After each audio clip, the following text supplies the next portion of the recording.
அரசியல் சிந்தனை நேயர்களுக்கு வணக்கம். இன்றைய நேர்காணலில் விடுதலை சிறுத்தைகள் கட்சி ஈரோடு மாவட்டம் தொண்டரணி அமைப்பாளர் அண்ணன் வெங்கடேசன் அவர்களுக்கு வணக்கம். வணக்கம் தோழர். விடுதலை சிறுத்தை கட்சிக்கு நீங்கள் எப்போ வந்து எந்த ஆண்டுகள் வந்தீங்க? திராவிட கழகத்தில் வந்து குளத்தூர் மணியண்ணனுடைய வழிகாட்டுதலின் பேரில் நான் திராவிட கழகத்தில் பயணித்தேன். 2000 வந்து அண்ணனுடைய எழுச்சி உரை, அண்ணனுடைய அந்த கொள்கை, அம்பேத்கருடைய கொள்கை, இதெல்லாம் உள்வாங்கி நானாக விருப்பப்பட்டு குளத்தூர் மணியண்ணனுடைய ஒப்புதலின் பேரில் கட்சிக்குள்ளார நுழைஞ்சேன். 2000 கட்சிக்குள்ளார வந்து வந்ததுலேருந்து இந்த காலம் வரையிலும் நம்மளுடைய மக்களுடைய சேவையை முழு இதாக நான் கொள்கையாக இருந்து ஒவ்வொரு போராட்டமும் செய்து தான் நம்ம மக்களுக்கு சேவை செய்ய வேண்டியதாக இருக்குது. உதாரணத்துக்கு சொன்னால், ஊருக்கு மத்தியிலேயே மதுபான கடை இருந்தது. அந்த கடையை அப்புறப்படுத்துறதுக்காக பல போராட்டங்கள், சாலை மறியல் இதெல்லாம் செஞ்சு தான் அந்த கடையை நம்ம ஊருக்கு ஒதுக்குப்புறமாக பயணித்தோம், அமைச்சோம். அப்போ வந்து ஈரோடு மாவட்ட கலெக்டர் காமராஜர் அவர் தான் இருந்தார். அப்போ வந்து ஈரோடு மாவட்ட ஆட்சியாளராக காமராஜர் ஐயா அவர் இருந்தாங்க. அவர்கிட்ட மனு கொடுத்து பொதுமக்களெல்லாம் சேர்ந்து முறையிட்டு அதுக்கப்புறம் தான் ஊருக்கு ஒதுக்குப்புறமா கடையை மாற்றினாங்க. அடுத்த நம்மளுடைய போராட்ட காலம் வந்து பள்ளிக்கூடம், குழந்தைகள் படிக்கிற பள்ளிக்கூடம் வந்து ரொம்ப பழைய கட்டடமாக இருந்தது. அது பழுதடைஞ்சு எல்லாருமே பொதுமக்களெல்லாம் மனுக்கள் கொடுத்தும் யாரும் கண்டுக்காமல் இருந்தாங்க.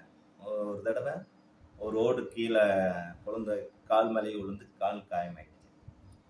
அதை கேள்விப்பட்டோன்னா அந்த இடத்துல நம்ம விடுதலை சிறுத்தை கட்சி சார்பில் போய் நின்று போராட்டங்கள் செஞ்சு, அப்போவும் சாலை மறியல் போராட்டம் இந்த காலத்திலேயே நாம் இருந்து, இப்போ அந்த பள்ளிக்கூடம் வந்து உடனே மாவட்ட ஆட்சியாளர் அந்த டைமில் வந்து சுடலைக்கண்ணன் ஆட்சியாளராக இருந்தார்.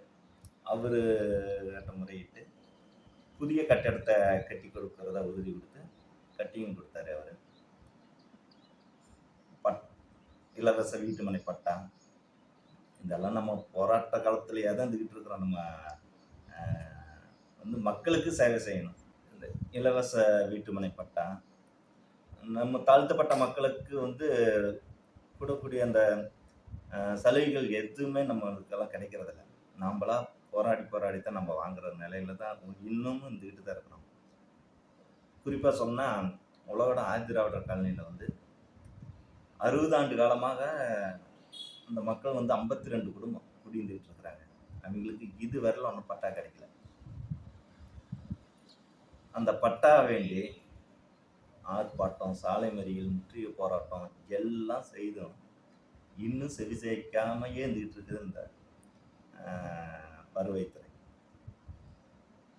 அதுக்கு நம்ம கட்சி சார்பில், விடுதலை சிறுத்தைகள் சார்பில் தான் என்னுடைய தலைமையில் அண்ணன் சுசி அண்ணன், கோயம்புத்தூர் சுசி அண்ணன் அவர் முன்னே இதை ஆர்ப்பாட்டங்கள் செஞ்சிட்ருக்குறாங்க, செஞ்சோம். அப்புறம் முன்னாள் மாவட்ட செயலாளர் சிறுத்தை வள்ளுவன் அவர் இதுக்காக வேலை செஞ்சார். இப்போ வந்து 90% கொடுக்குற நிலையில் இருக்கிறாங்க. ஒன்றா கைக்கு வந்த பாட்டக்கான ஒன்றும் மக்கள் வந்து ஒன்றா அதே போராட்டத்திலேயே தான் இருந்துகிட்டு இருக்கிறாங்க, போராடிட்டே தான் இருக்கிறாங்க. சீக்கிரம் வாங்கி கொடுத்துருவோங்கிற நம்பிக்கையில். நீங்கள் ஈரோடு மாவட்டத்தில் இருக்கிறீங்க. இப்போ சத்தியமங்கலம், அந்தியூர் இந்த சைட்லலாம் சந்தனக்கட்டை வீரப்பன் வந்து போக இடமா இருக்குது. அப்படின்னா நீங்கள் அவர் சந்திக்க ஒரு வாய்ப்பு கிடைச்சிச்சு? இல்லைங்க தோழர், அந்த மாதிரி ஒரு வாய்ப்பு கிடைக்கல. ஆனால் 2098 வந்து எனக்கு திருமணம் ஆச்சு. திருமணம் ஆகும்போது அண்ணன் குளத்தூர் மணியண்ணன் தலைமையில் தான் எனக்கு திருமணம் ஆச்சு. அப்போ வந்து எனக்கு இந்த ஃபோட்டோ வீடியோவெல்லாம் எடுக்கிறதுக்காக சிவசுப்பிரமணியம் நக்கீரன் நிருபர் சிவசுப்பிரமணியம். நாங்கள் வந்து அவரை வந்து தரணின்னு கூப்பிடுவோம். தரணி அண்ணன்னு தான் சொல்லுவோம். அவர் தான் வந்து எனக்கு வீடியோ ஃபோட்டோவெல்லாம் எடுத்து கொடுத்தாரு. அப்போ வந்து அவர் ஒரு தடவை அந்தியூரில் தங்கியிருக்கிறாரு. காட்டுக்கு போகணும் அப்படின்னு ஒரு தடவை கூப்பிட்டாரு. தனியாக போகிறேன் கூட வரையா அப்படின்னு கூப்பிட்டாரு. அப்போ வந்து எனக்கு அந்த வீட்டு சூழ்நிலை காரணத்தினால போக முடியல. எனக்கு பதிலாக வந்து ஆத்தூரில் வந்து ஜீவா அப்படிங்கிற ஒரு தம்பி கூட்டிகிட்டு போனார். அது ஒரு வாய்ப்பு நான் தவறிட்டேன். உங்கள் பொன்னான நேரத்தை ஒதுக்கி எங்களோட யூடியூப் சேனல் அரசியல் சிந்தனைக்கு பேட்டி கொடுத்ததுக்கு நன்றிங்க. சரிங்க தோழர்.